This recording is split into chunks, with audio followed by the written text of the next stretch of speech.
Bismillahirrahmanirrahim. Ala Rasulillah wa ala alihi wa sahbihi wa mawalah wa la hawla wa la quwata illa billahi wa ba'du. Alhamdulillah, segala puja dan puji hanya milik Allah subhanahu wa ta'ala. Salawat dan juga salam kita hadiahkan kepada Rasul kita Nabi besar Muhammad sallallahu alaihi wasallam.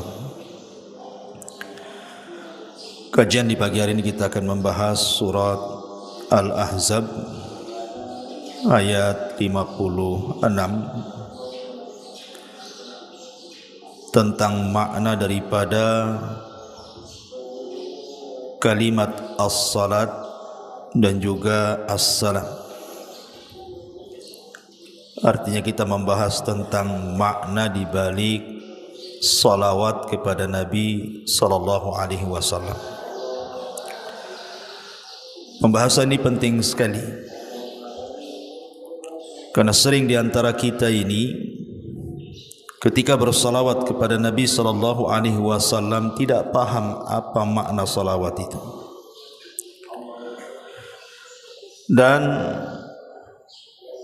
orang yang memahami makna salawat ketika dia bersalawat tentu akan besar pahalanya dibandingkan orang yang tidak paham makna yang diucapkannya. Dan hampir kebanyakan tidak paham apa makna salawat.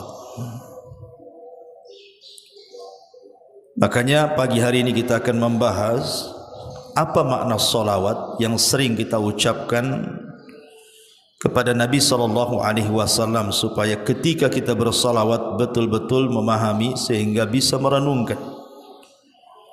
Dan tentunya salawat kita ini berpahala.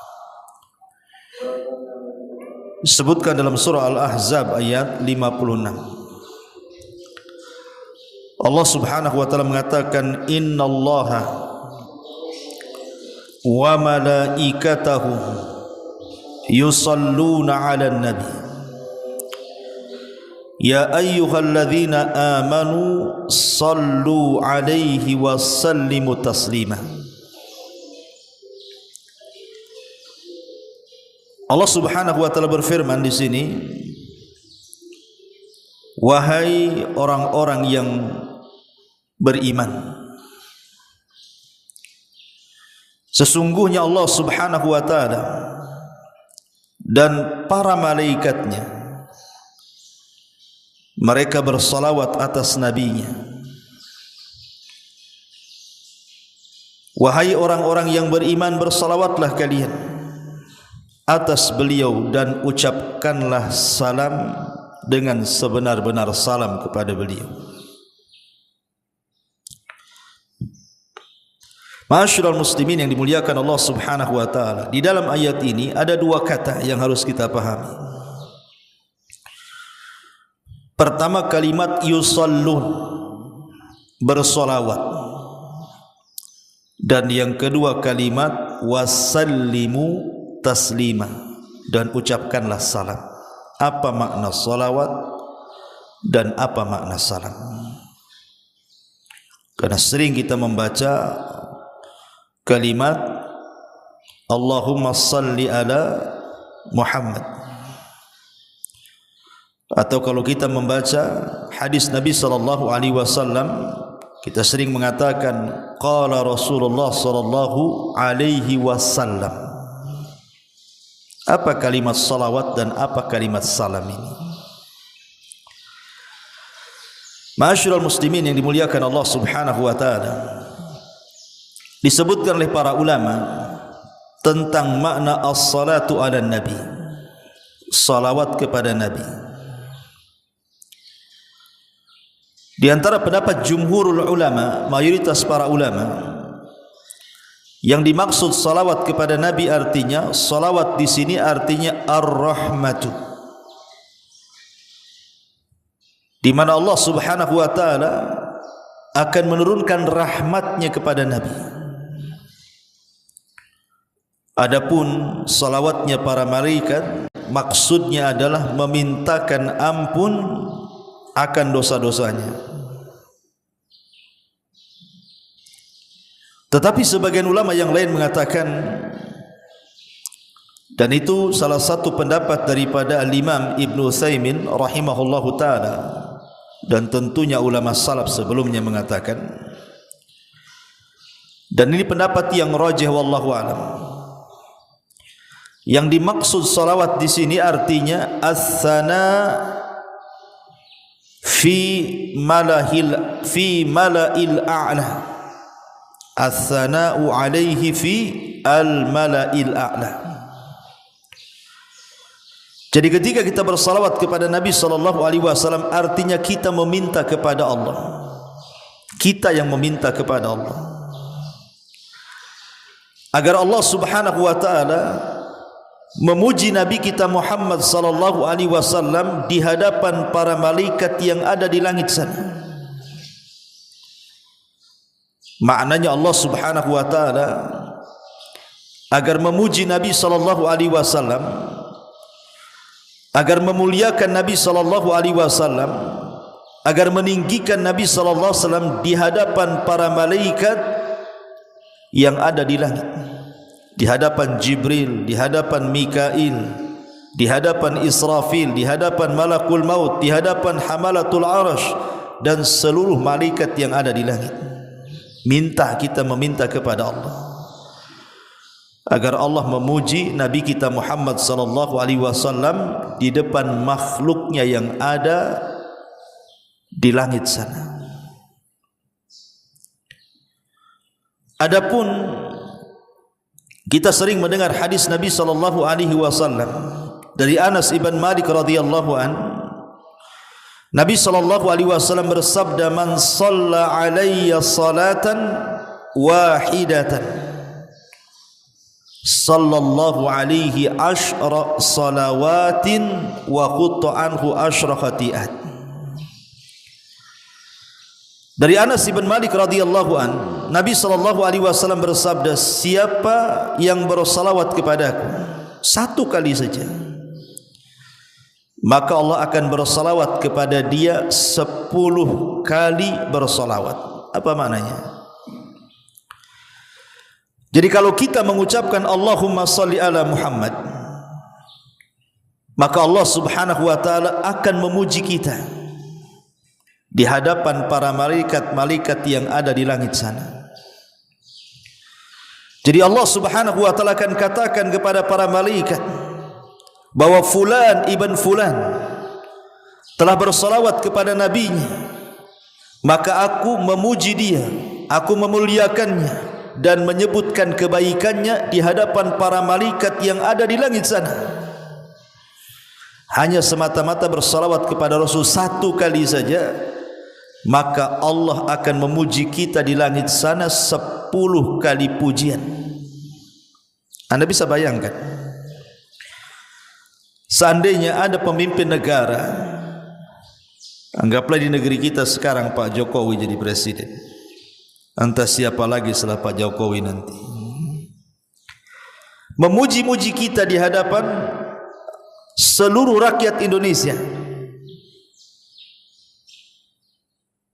Seandainya presiden memuji kita di hadapan seluruh rakyat Indonesia dan kita tidak tahu dan tidak memintanya, tentu kita akan bangga, ikhwan. Kalau seandainya seorang pemimpin memuji kita di hadapan rakyatnya, itu bangga sekali kita. Itu baru presiden yang muji kita. Bagaimana kalau seandainya yang memuji itu Allah Subhanahu wa taala di hadapan seluruh makhluknya, terutama makhluk-makhluk yang mulia-mulia dari kalangan para malaikat, memuji kita di hadapan Jibril, memuji kita di hadapan Mikail, memuji kita di hadapan Israfil, memuji kita di hadapan Malakul Maut, memuji kita di hadapan para malaikat-malaikat pemikul aras dan seluruh malaikat yang ada di langit. Coba betapa bangganya kita. Allah yang menciptakan kita, yang memberikan nikmat kepada kita, yang mengatur hidup kita, memuji kita pula di hadapan para malaikatnya di langit sana. Makanya kenapa kita disuruh memperbanyak salawat ini? Kalau orang paham maknanya, makin semangat kita bersalawat. Karena tidak paham, malas bersalawat jadinya. Ya. Itu kalau kita bersalawat kepada Rasul satu kali itu. Bagaimana kalau setiap hari antum bersalawat, dari rumah datang ke masjid bersalawat, pulang dari masjid ke rumah bersalawat, dari rumah ke kantor bersalawat, pulang dari kantor bersalawat, saat bekerja bersalawat. Berapa ratus ribu kali Allah akan memuji kita di hadapan makhluk yang ada di sana. Dan ketika Allah memuji kita, maknanya Allah cinta dengan kita. Dan kalau Allah cinta dengan kita, maka Allah akan menanamkan kecintaan kepada kita di hadapan Jibril dan seluruh malaikat, bahkan di hadapan seluruh manusia. Ingat hadis Nabi SAW, Innallaha idza ahabba 'abdan, Allah itu kalau cinta dengan seorang hamba, siapa yang pertama dipanggil? Jibril. Kemudian Allah mengatakan, ya Jibril, innallaha ahabba fulanan faahibbahu. Hei Jibril, Allah cinta dengan si fulan, kau harus cinta. Maka Jibril akan mengatakan di hadapan para malaikat, innallaha ahabba fulanan faahibbuhu. Wahai malaikat-malaikat Allah dimanapun kalian berada, Allah sudah mencintai si fulan, maka kalian harus mencintai si fulan juga. Itu buah daripada salawat. Dan ketika para malaikat mencintai si fulan tadi, maka Allah akan tanamkan kecintaan kepada seluruh hamba-hambanya yang ada di bumi. Ma'asyiral muslimin yang dimuliakan Allah Azza wa Jalla, dari sini kita pahami berarti makna salawat apa? Arti asalnya salawat itu diambil dari as-sana, pujian. Allah Subhanahu wa taala memuji kepada Nabi. Tapi kalau salawatnya para malaikat artinya istighfar, memintakan ampun. Tapi kalau salawatnya kita kepada Nabi SAW artinya doa. Kita berdoa kepada Allah agar Allah memuji Nabi kita di hadapan para malaikat. Itu makna salawat kita kepada Nabi SAW. Sudah barang tentu Allah akan memuji Nabi-Nya. Tanpa kita bersalawat pun sebenarnya Allah itu tetap memuji Nabi-Nya. Tapi ini sebagai adab dari kita. Kita harus punya adab, punya akhlak. Bahwa dalam bentuk kecintaan kita kepada Rasul, bentuk adab dan akhlak kita kepada Rasul, kita berdoa kepada Allah Azza wa Jalla agar Allah memuja dan memuji Nabi kita di hadapan para makhluknya yang ada di atas sana. Ini poin pertama. Poin yang kedua, dalam ayat ini Allah Subhanahu wa taala mengatakan apa? Wasallimu taslima. Mengucapkan salam. Kita sering mendengar kalimat, kita ucapkan salawat serta salam untuk junjungan kita baginda Nabi besar Muhammad sallallahu alaihi wasallam. Apa makna salam di sini? Makna salam itu artinya keselamatan. Apa yang dikehendaki dengan kalimat keselamatan di sini?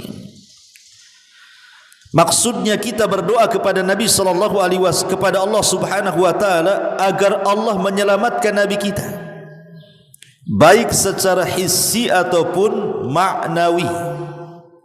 Kalau dulu para sahabat yang hidup di zaman Nabi SAW dan Rasul masih hidup di tengah-tengah mereka, ketika para sahabat bersalawat kepada Nabi SAW dan mengucapkan salam, artinya para sahabat berdoa kepada Allah agar Rasul sallallahu alaihi wasallam senantiasa hidupnya dipenuhi dengan keselamatan, selamat dari penyakit, selamat dari gangguan manusia, selamat dari musuh-musuhnya, selamat hidupnya.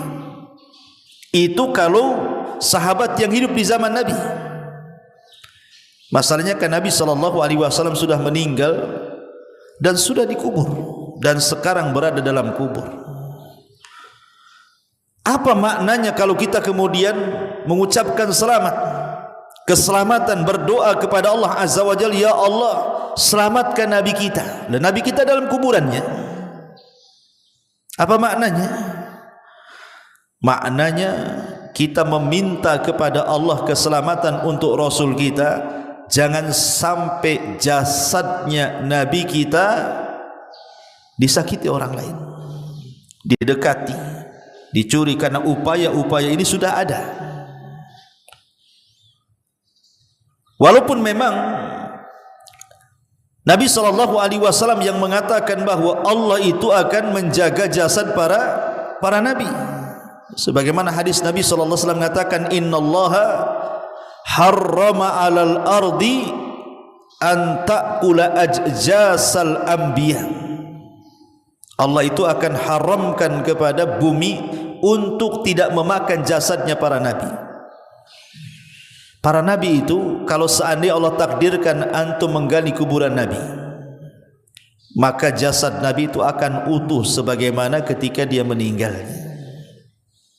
Lain dengan jasad-jasad kita, boleh jadi dimakan cacing tanah, boleh jadi tinggal tulang belulang.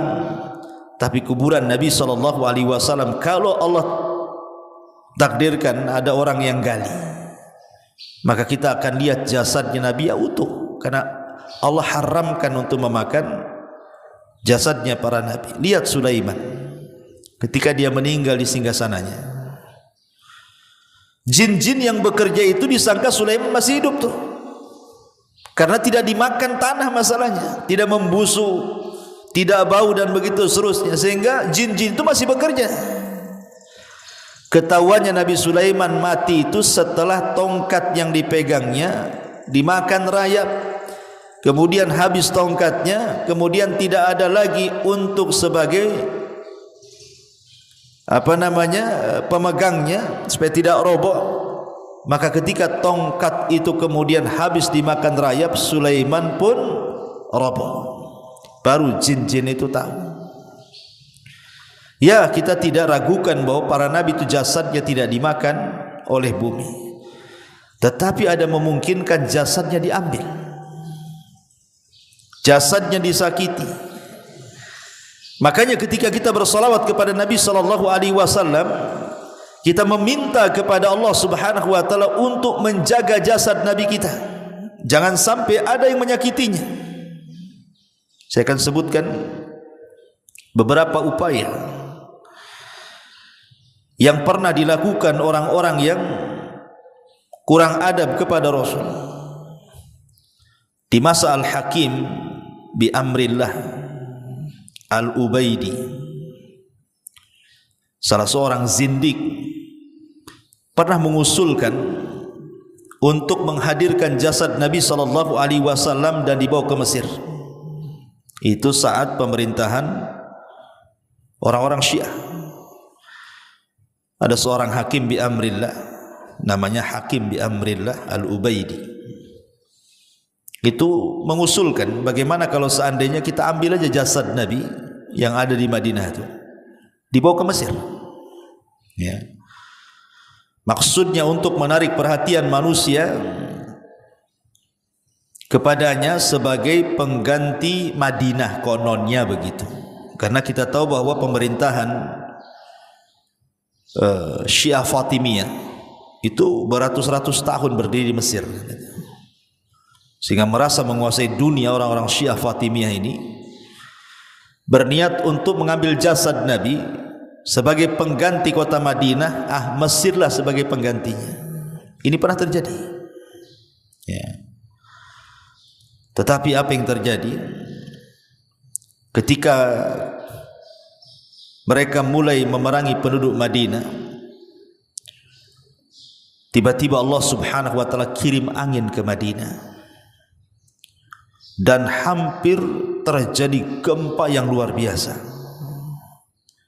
karena kuatnya angin tadi, dan ini akhirnya membalikkan seluruh pasukan-pasukan yang hendak mengambil jasad Nabi karena ketakutan hengkang lagi ke Mesir.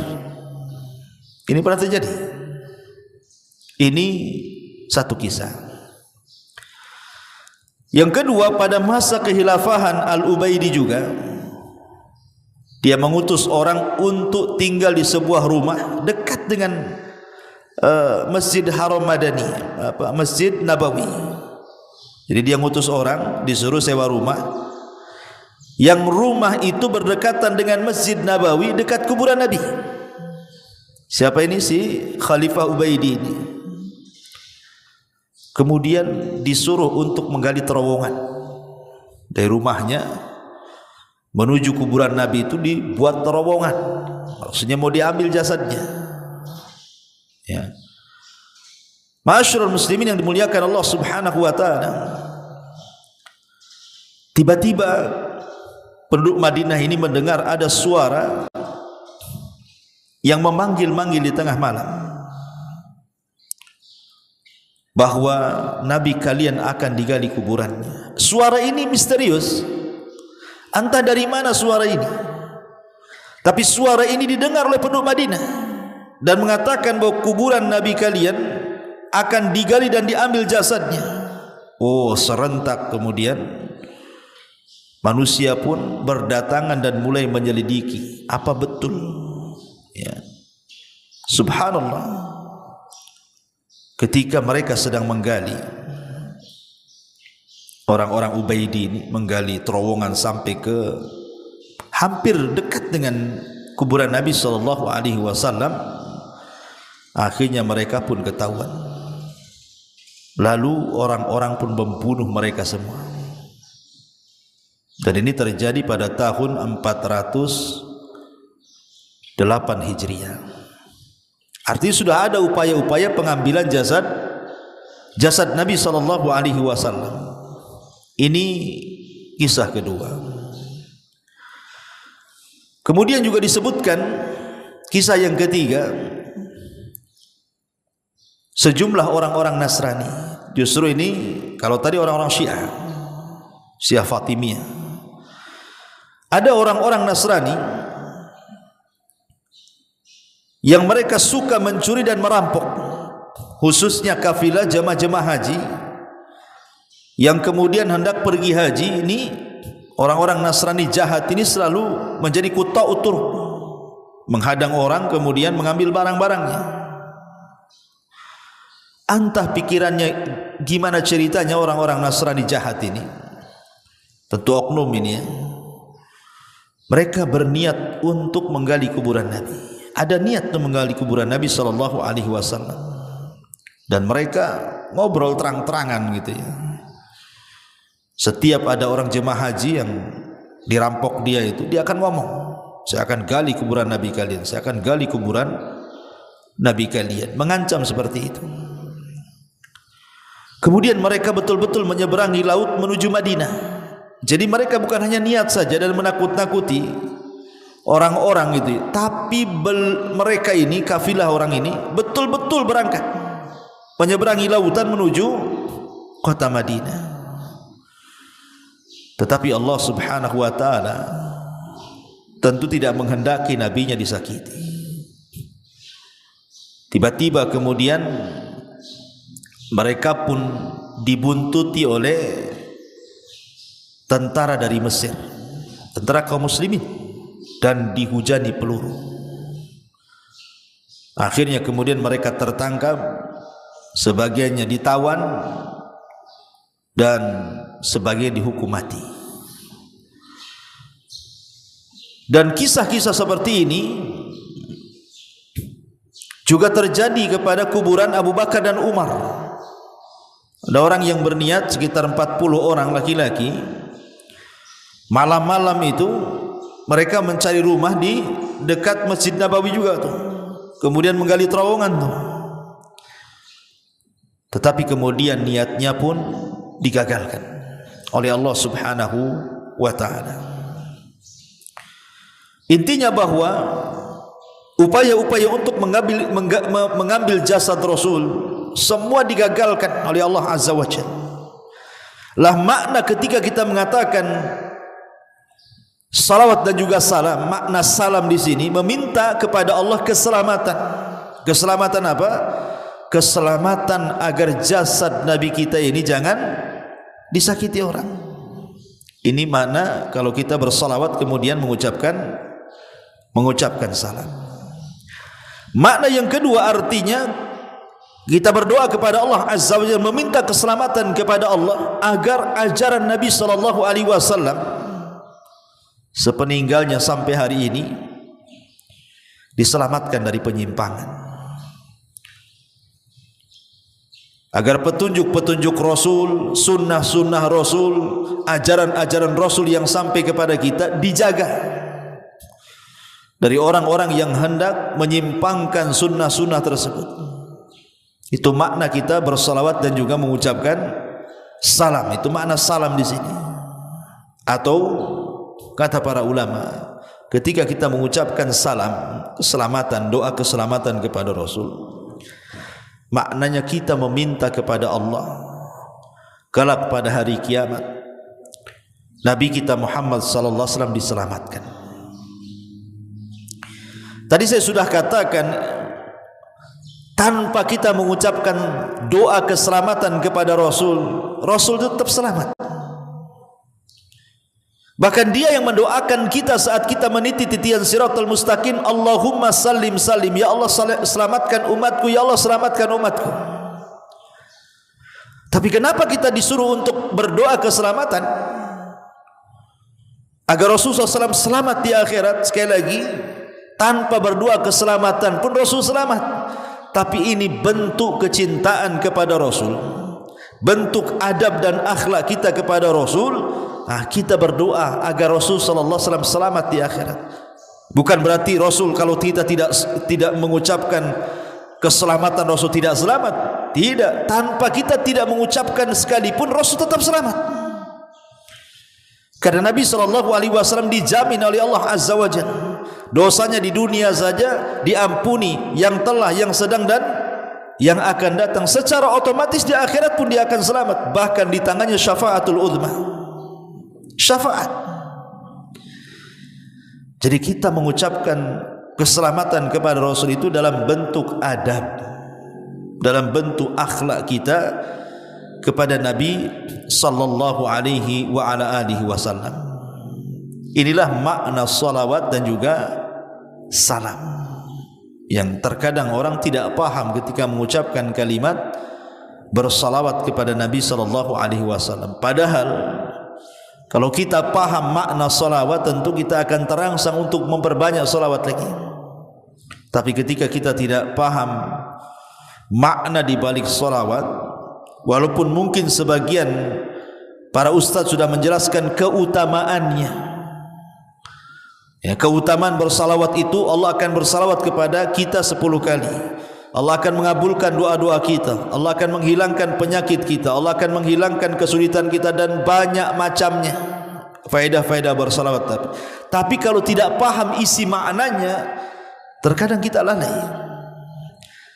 Sama juga ketika antum sholat 5 waktu, orang yang paham maknanya mulai takbiratul ihram, kemudian doa-doa iftitah, kemudian juga surat yang dibaca, kemudian setiap doa-doa yang kita baca dalam solat dan kita paham maknanya, tentu kita lebih khusyuk solatnya dibandingkan sama sekali tidak paham, hanya menghafal saja kan.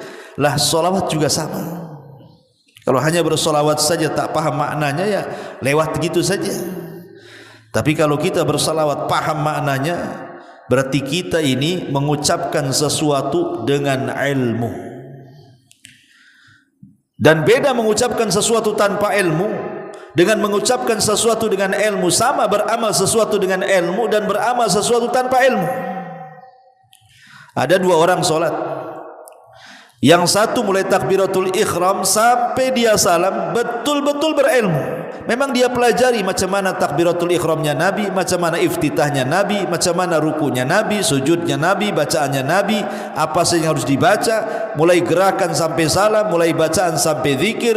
Dia betul-betul membaca, mendengar, ngaji, hadir di majelis ta'lim dengan orang yang sama sekali tidak pernah membaca, dengan orang yang sama sekali tidak pernah hadir di majelis ta'lim, dengan orang yang sama sekali tidak mempelajari.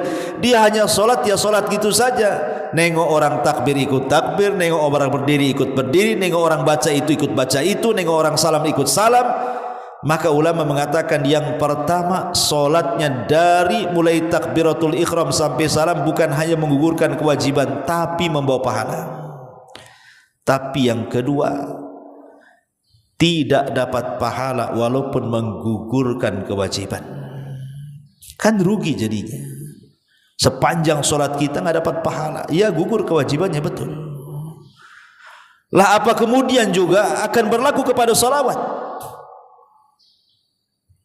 Lah makanya pentingnya kemudian memahami setiap makna dalam salawat ini supaya lebih bisa mendapatkan pahala lebih dan lebih khusyuk dan lebih cinta lagi dengan salawat kepada Nabi sallallahu alaihi wa ala alihi wasallam. Wallahu a'lam bishawab. Mudah-mudahan ada manfaatnya. Subhanakallah bihamdika asyhadu an la ilaha illa anta astaghfiruka wa atubu ilaik. Allahu ta'ala a'lam. Assalamualaikum warahmatullahi wabarakatuh. Intinya bahwa tolong berakhlak kepada Allah. Membahas tafsir dari surah Al-Imran. Lahirlah Imam Muslim, Abi Dawud, Tirmidzi, Ibnu Hibban. Jadi ketika Yunus alaihi salatu wassalam terkena undian itu,